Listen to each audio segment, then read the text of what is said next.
Nayikhetha usabhudla ubuthongo igumgedlela inkosi enkulu uBombela isitimela samampondo baba mkhulu nkulu omkhulu phakade amen.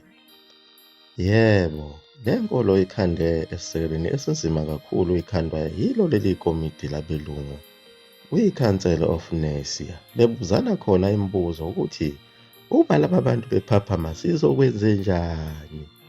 Wathi omunye umlungu, bhala phansi kulo leli bhayibheli lethu ubasabise ubatshele ukuthi ophika indodana ngeke ubone umbuso wezulu. Kodwa uyongena esihogweni waqhuma ihlombe kwi-Council of Nicaea. Waphakamisa futhi omunye umlungu wathi uma kuqhamuka umuntu ohlakaniphile ekujika lo mbhalo siyokwenzenjani. Wabe sekuvumbuka omunye umlungu waphendula wathi asithi oyoguqula le mbhalo ibhalwe lapha uyoba mncinyane embusweni wezulu.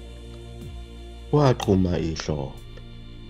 Waphakamisa omunye umlungu wabuza wathi uma lo nkulunkulu wabo omenzi wezulu nomhlaba ethumela omunye umprofethi ozokwenza le milingo yakhe njengoMose siyokwenzenjani.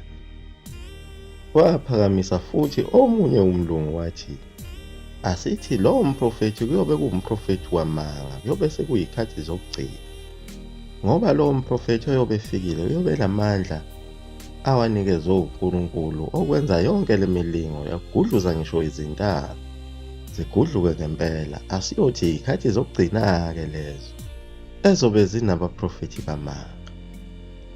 Waqhuma elikhulu ihlombe.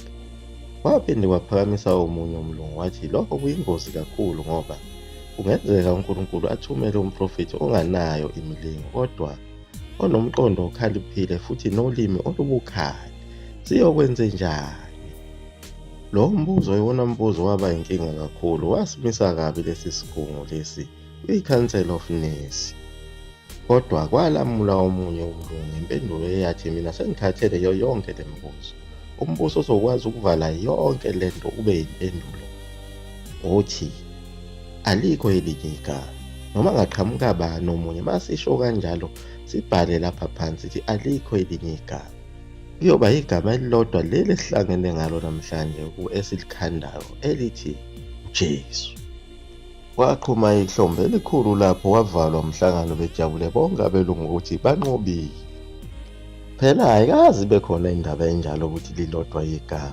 Selokhu iBhayibheli liqalile ngasekuqaleni ugcwele abaprofethi njengoba kubhaliwe nje oHabhakuki, oJeremiya, oJohane, o-Amos, o-Daniel, o-Ezra, oHagayi, oHezekiyeli, oHoseya, no-Isaya, no-Daniel, o-Isaya, noSamuweli. Abaprofethi bonke laba babethunyelwa uNkulunkulu. Lilodwa kanjani igama? Yiso lesi siqhwaga esiwumlungu esasikuvala ingqondo namadlebe ukuthi ungezwa lutho futhi uthembele kuyo le nganekwane obhalelwe yona yiyo leli qembu labelungu i-Council of Nicaea. Phela le nkolo ikhandelwe esisekelweni sokusabisana ngoba ikhuluma ngokuthi ophika indodana ngeke ubone umbuso wezulu, novusa abantu ebuthongweni ngeke ubone umbuso wezulu leli lingaziwa muntu. Futhi le nkolo iphethe ukukoloda kokuthi uma ungekho ngaphansi kwayo le nkolo umubi, futhi wena uzongena esihogweni. Ngalesi sikhathi bona phela betshekula njengamathole. Inkolo ethi kophela sofana. Inkolo ethi ngiyojabula wena ngalesi sikhathi usuhlupheka, mina sengitshekula njengethole. Sekufike inkosi yami. Inkolo enjani lena efuna ukuthi kujabulise ngokuthi uhlupheke omunye umuntu ekungene emlilweni, efakwa phela yiyo indoda emnyama egqoke ibheshu ephethe imfoloko, eyakhandwa yibo phela futhi abelungu laba ngesikhathi bekhande lesi sithombe sale ndoda emhlophe ekuthiwa uNkulunkulu. Kodwa lena efaka ibheshu iyona phela ewusathane. Kuyadabukisa kakhulu kwabantu abamnyama, ikakhulukazi amaZulu okuyiwona afike ahlupheka kakhulu ehlushekiswa yiyo le nkolo njengoba belichaza igumgedlela empini yasesandlwana lapho kwafa khona obabamkhulu bethu. Ukuthole umuntu wakwabiyela ngesibongo edifenda yona lenkolo lena eyabulala phela obabamkhulu bakhe Esandlwana njengoba sikhulumile ngomkhosana wakamvundlana Biyela obulawe yiwo lamangisi ayefike nalenkolo khona Esandlwana. Uthole umuntu wakwaZulu naye evikela yona lenkolo lena eyacindezela kakhulu isizwe sakwaZulu nobabamkhulu bakhe abaningi abafela kuyo lempi yaseSandlwana. Ungasakhulumi-ke ngomuntu wakwaNgobese okuyena owaba isisusa sayo phela impi yaseSandlwana. Uvikelwa lona phela lelizwe lakwaZulu.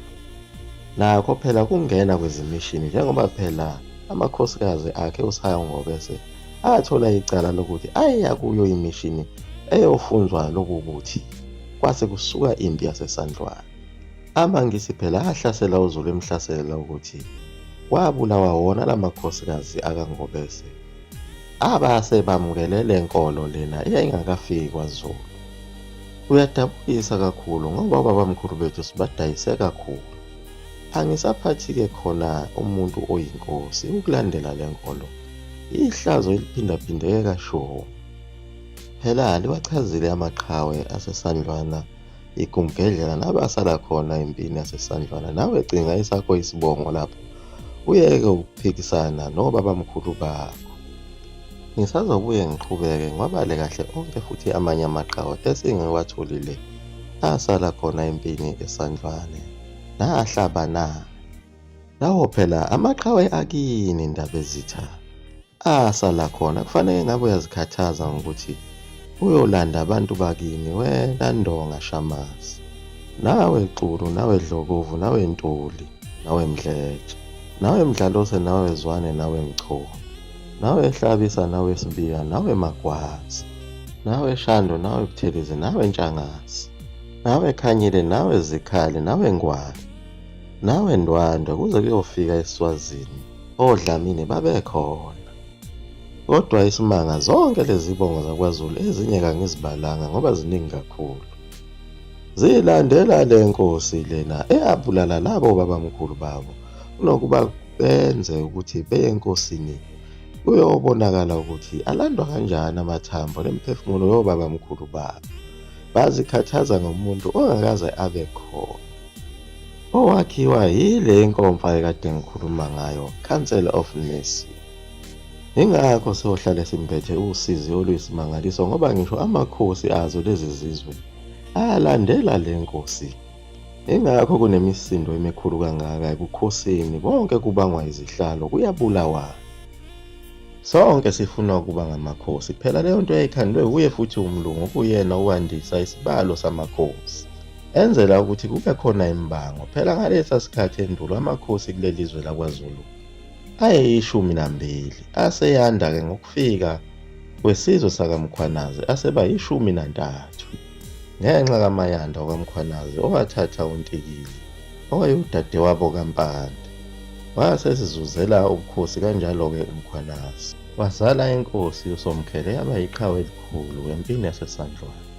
Zonke lezi zibongo engiyibalayo zingenezithe shi enkolweni yasentshonalanga eyabulala obabamkhulu babo. Zona izibongo ezingaphesheya kothukela ezazingamaDube eSandlwana zona singazivumela ngoba zazidayise uZulu. Empini yaseSandlwana zifuna ukuthi zifake yona le ndoda mphini. Kungezinye zeziqalekiso okufanele ngabe amakhosi ayazilungisa. Ugezwe nalamabutho amaduku abomvu ahlasela uZulu empini yaseSandlwana. Njengoba lichazile igumgedlela kukhona ngisho abantu bakwaZulu isibongo ababesebuthweni lezigqoza phela bengaphesheya kothukela bezohlasela uZulu. Njengoba sonke sesingabantwana kumnandi ngaba uyena nje umntwana wayihlasela empini yaseSandlwana uhlasela uCetshwayo. Nami ngumntwana, nami ngumntwana, nami ngumntwana. Sonke sifuna ukuhlala esihlalweni ngenxa yokuthi sifuna imali. Asinendaba nawo wonke inhlungu eyenzekile esizweni sakwaZulu obabamkhulu bethu abasala ezimpini. Aphi amaliba obabamkhulu bethu? Ngabe kanjani lapha ekhona? Ngisho likamkhulu wakho uqobo ngabe lihlanzekile na? Yaguqa lapho igumgedlela umzulu amafutha khomvutu into mnesi waphathe amen.